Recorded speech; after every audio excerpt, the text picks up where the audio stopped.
Hello. Welcome to Season 2 of Pint of a Story, a podcast that delivers pint-sized stories that you can listen to while running errands, on a short commute, or while you finish your pint. We do encourage you to share and subscribe to the podcast if you like.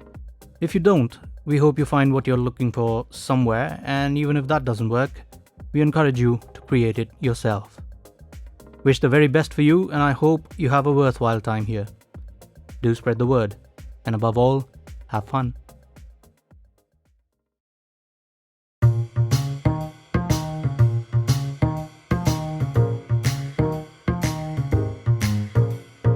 Hail to grandeur, immoral and pure, greed and secrets, passion and glory. The pulse is rising, the plot's surprising, you captivated, that's the point of the story.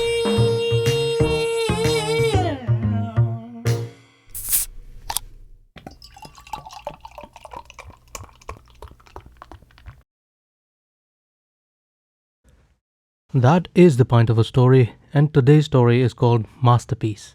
It was written by Smita Jain. The story was first published in November 2021 on penmancy.com. Penmancy.com is a website that we deeply care about as they share the same passion as us, which is to provide indie stories a platform to reach as many people as possible. To read this story and many more, please visit penmancy.com.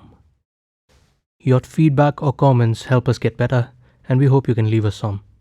Hope you like this one. Here goes.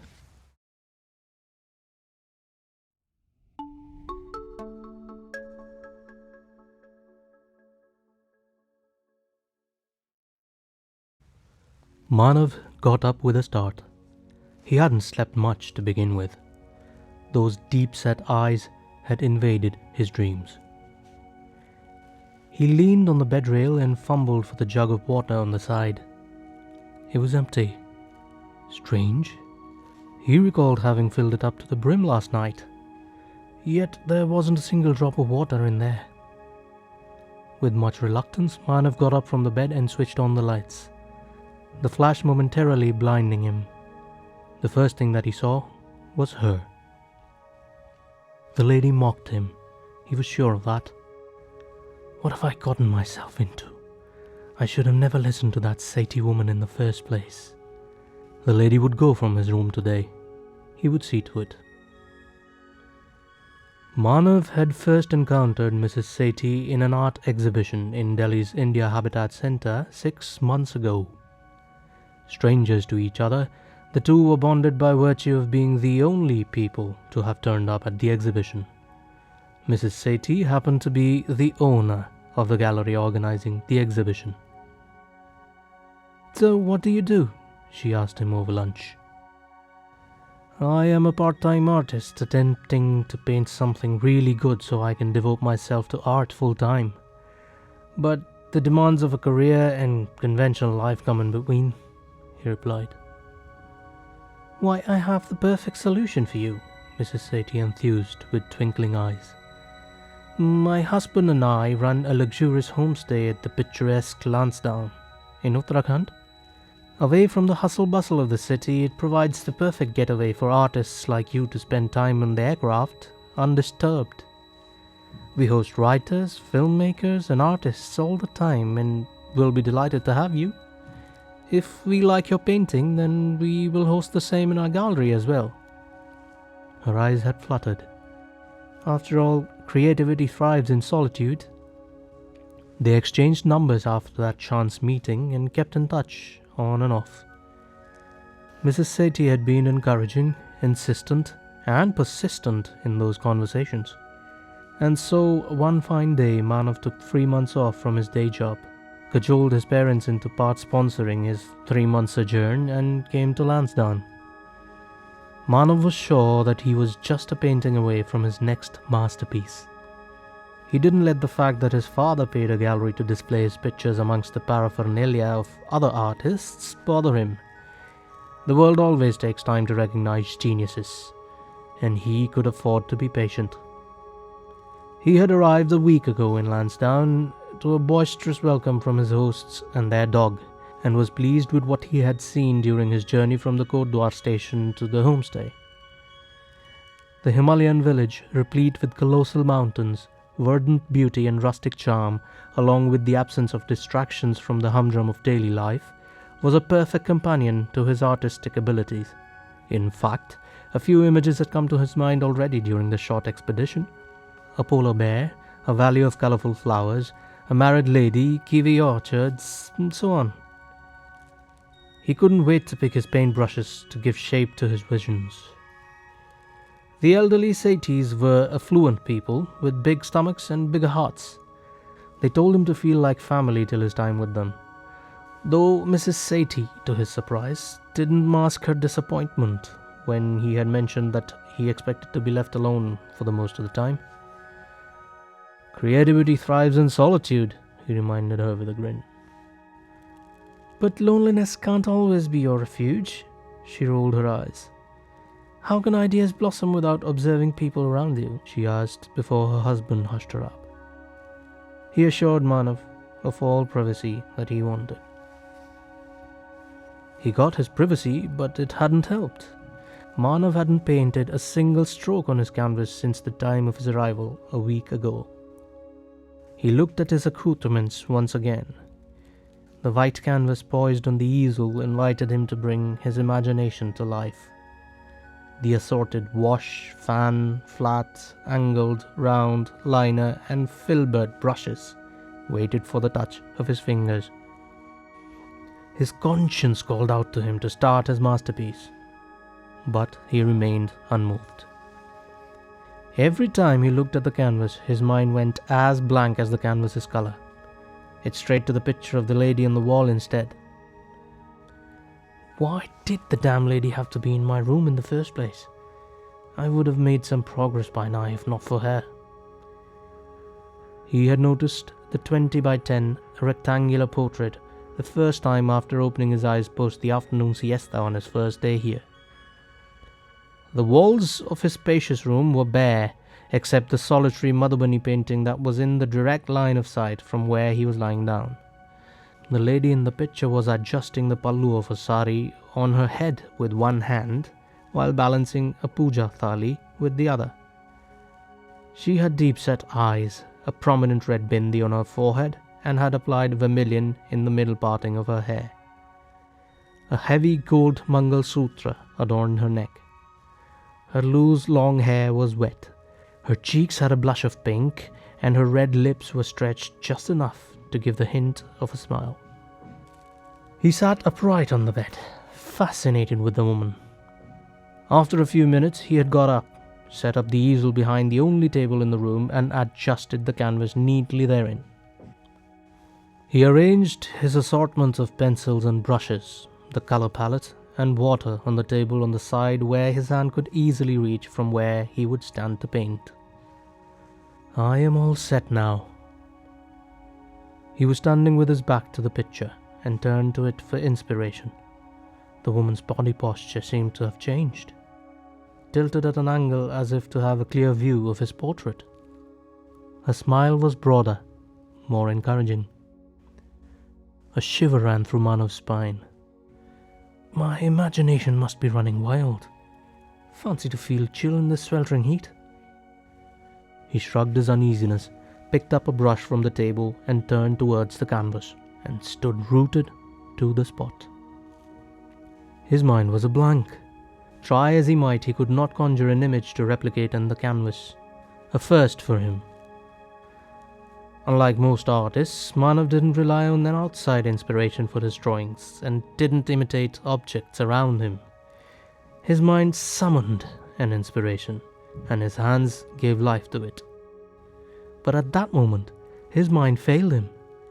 He could not visualize any place, person, or thing except the woman in the picture. He turned around, and the lady blinked. Disgusted with himself, he threw the brush and went to wash his face. The woman's gaze followed him to the bathroom door. "How is the painting coming along?" Mrs. Sethi asked him over dinner later that evening. That was the last subject on which Manav wanted to speak about. "I am attempting to get an inspiration," he replied. "Oh," she uttered, expecting more. "Rohini, we are not artists. Creative people have their own ways, which ordinary folks like you and me won't be able to understand." Her husband laughed to ease the awkwardness. They ate a few bites in silence before Manav asked, "The painting that is hung on the wall in my room, did one of you paint it?" "You liked it?" Mrs. Sethi was delighted. "Neither of us are that talented. My father painted it and gave it to us as one of the wedding gifts. He's no more now. God bless his soul." "I see. The concept and the color seem so contemporary and fresh. I thought it was a recent painting." He was surprised. "Really? But then he was such a talented man. God bless his soul." Manav had heard enough of God's blessings from his hostess. Had the painting been of any sentimental value, it would have enlivened the living or dining room's atmosphere and not hung neglected in the guest room. But he kept his opinion to himself. "I would get up late tomorrow and start with the painting straight away. Don't trouble yourself with my breakfast. I will see you both at lunch," he had proclaimed, much to the disappointment of his hosts. On the second day of his stay, Manav woke up at the very first stirrings of dawn. He avoided looking at the painting, brushed, shaved, bathed, and changed into his favorite orange t-shirt with white sweatpants. He sprayed liberal doses of cologne on himself and was ready to begin his painting. A human portrait had begun to form in his mind the night before. Manav walked over to his table and picked up the brush, ready to give a shape to his concept. He looked at the canvas. A shadow fell over the white color as if someone was standing behind. Manav turned back, but there was no one. He turned back to the canvas, and there was the shadow again. "Is it my shadow?" No, that would have only covered the canvas partly. The canvas would not have been wholly obscured like it is now. He tried to shake off the uneasy feeling engulfing him, but his mind was in a blank state again. He could not get himself to start painting and gave up. His eyes went up to the lady on the wall. Her lips were drawn in a scowl, with a hint of anger in her eyes. She wasn't focusing on the puja thali, but at him, as if berating him for not looking at her today. "The portrait has a life of its own." Manav shuddered and almost fell on the table to his left. This had become the daily ritual. Every day Manav would get up with the intent to paint, but ended up staring at the lady's myriad expressions. Sometimes she would smile, other times she would frown. One day he even thought that she was about to guffaw. A particular evening she looked morose. She had taken over Manav's thoughts. Today was the 8th morning of his arrival to Lansdowne. He had got up with a start, found no water, switched on the lights and found the lady mocking him. "You will be here no more. I will get rid of you." "May I request you to please remove the portrait from my room?" Manav asked his hosts over lunch. He had no output, let alone a credible outcome, as yet to show for his parents' generosity. Mrs. Sethi and her husband exchanged glances. "I like the painting," Manav hastily added to assuage any hurt feelings. "But it's too distracting. The lady's bright red clothes are perhaps too much for my staid paintbrushes." "What lady?" Rohini asked. "The lady in the painting, of course," Manav replied. "There is no lady in the painting, young man. The picture is of scenic mountains. What are you talking about?" his hostess asked. Manav choked on his food. "Now, Mrs. Sethi, I do not appreciate such jokes. Please come with me to the room and I will show you what I'm referring to." He got up without waiting for a response, his hosts in tow. They reached his room on the first floor. Manav unlocked the door and switched on the lights. He pointed his right hand towards the painting without looking at it. "Look for yourself, Mrs. Sethi. This lady here."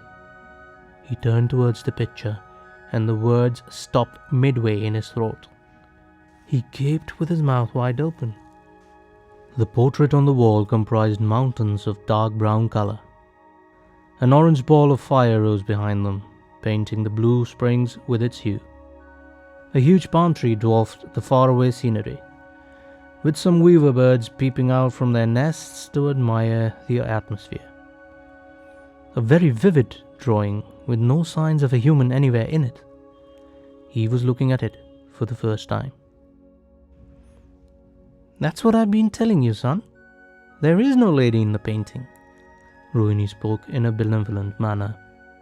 Manav jerked. "You're playing a cruel joke on me," he shouted at his hostess. "Hold on, you cannot shout at my wife like that," Mr. Sethi intervened. "You changed the painting behind my back and think that I will fall for your nasty game. I've had enough. I don't want your hospitality anymore. I will clear your bills today and then I'm out of here first thing tomorrow morning. I am off to Kotdwar now to book my tickets." He marched out of the room before his stupefied hosts could utter any word. "Are all creative people so eccentric?" Mrs. Sethi asked her husband. It was late evening when Manav returned to the homestay after getting a second-class reserved seat to his home. He went back to his room, switched on the lights and glanced at the picture on the wall. The lady in the picture smiled at him. Manav wasn't surprised. He went to bed, took off his shoes and lay down in a comfortable position. His eyes never left the lady all this while. He could have moved out of the room that moment itself. He could have fled the village right then. At the worst, he could have spent the night at the station, but he did not. His mind was blank. "Stare as much as you can," he shouted in the air. "Tomorrow, I'm out of here." The lady in the picture gave him a look, as if daring him. He fell asleep looking at the portrait. A flash of incandescent lights invaded his mind. The ray of light stretched long, and from its farthest end he saw a figure in bright red approach him. As she came nearer, he recognized the deep-set eyes, the red bindi on the forehead, the vermilion, the puja thali, and the Mangal Sutra. The lady from the picture. He tried to open his eyes, but he couldn't. He was still asleep. "Who are you?" his mind asked her. "Well, I am your masterpiece," the lady hissed. "You gave birth to me on the way from the station to here. When your mind conceived a married lady, I got life as your muse. Of course, only you could see me since I was in your imagination." Manav was petrified. "You kept on thinking about what to draw when there I was, right inside you. Your mind was blank since I am the product of your imagination. All you had to do was take a look at me and reproduce me on your canvas, but you didn't act. In fact, one day you planned to draw some other human. How could you?" "Sorry," his mind cried out. "It is too late now. You tried to leave without giving form to my soul. Can anyone escape one's own mind? Very foolish you are. Now everyone will admire me, the masterpiece." She laughed. It was a high-pitched, cruel uproar. The cacophonous sound pierced Manav's heart and took away his soul. "Poor boy, he was so young." Mrs. Sethi wiped the tears from her eyes as the hospital authorities took away Manav's body. She and her husband had forced open their guest's door after getting no response to their repeated knocks. Manav lay dead in his bed. "Died peacefully in his sleep," as one of the health personnel put it. "He must have been up all night. His painting has come out really well. All art galleries in the country will fight tooth and leg to display this picture. Pity that he won't be able to enjoy the success of his art," her husband said. The couple's eyes once again wandered to the painted canvas that rested on the easel beside the table. The lady in the red dress looked so vivid and full of life. All the regalia, bindi, Mangal Sutra, loose wet hair and puja thali appeared to enhance her exuberance. Her deep-set eyes sparkled in glee. "It is a masterpiece," Mrs. Sethi declared.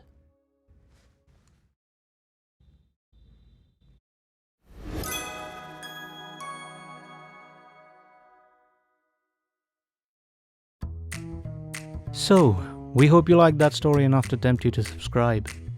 We encourage you to share it with anyone else you can think of that would like to hear our stories as well. Please read the description and check out the amazing links we have, including the link to this very story. Thank you for your time, and we hope to see you with our next. In the meantime, remember, if you can't find what you're looking for, create it. Take care.